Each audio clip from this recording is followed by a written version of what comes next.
Igan, bukas na ang lahat ng lanes sa NLEX Marilao, Bulacan northbound. Matapos pansamantalang isara nitong Lunes. Update tayo sa sitwasyon ng trapiko roon sa unang balita live ni EJ Gomez. EJ. Igan, simula nga kaninang alauna ng madaling araw ay passable na itong apat o lahat ng lanes ng NLEX Marilao northbound. Ang pagsasaayos nitong nasirang tulay ay mas natapos ng mas maaga kumpara doon sa naunang schedule na abot ng 2 linggo. Wala ng traffic build-up at dere-derecho na ang takbo ng mga sasakyan sa bahagi ng North Luzon Expressway o NLEX Marilao northbound. Sa isang pahayag kagabi, inanunsyo ng NLEX Corporation na passable na ang 4 na linya ng NLEX Marilao northbound simula kaninang alauna ng madaling araw. Natapos ng mas maaga sa projected na 2 linggo ang pagsasaayos ng nasirang tulay matapos bumangga ang isang truck noong March 19. Pero bagamat passable na ang lahat ng lanes, mananatili raw nakalagay ang supporting steel poles para sa patuloy na concrete curing sa tulay.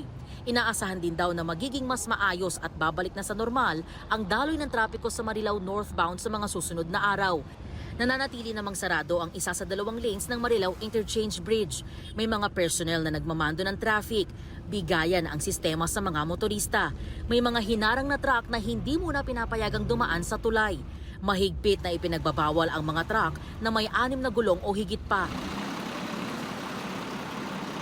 May bahagi pa kasi ng kalsada ng tulay na hindi pa tuluyang natutuyo matapos isemento. Tiis-tiis na lang daw muna ang mga motorista, lalo na ang mga namamasada. Malaking bagay ho sa amin ito, ma'am. Kasi bukas yung isang lane, dati umiikot kami malayo. Nagbibigay na lang po, ma'am. Okay na po kasi iikot pa po sa Journers, sa Balubaran, sa Duhat. Ang hirap po. Ang pangit pa po ng karsada. Ang lalaki po ng mga truck, napakahirap. Testes lang muna, wala tayong magawa Kasi kung iikot naman kami, malayo masyado.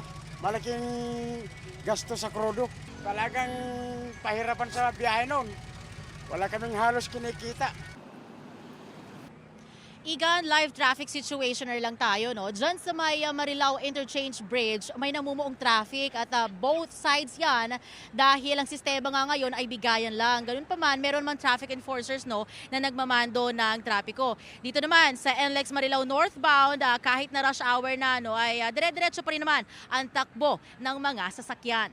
At yan ang unang balita mula rito sa Marilao, Bulacan. EJ Gomez para sa GMA Integrated News.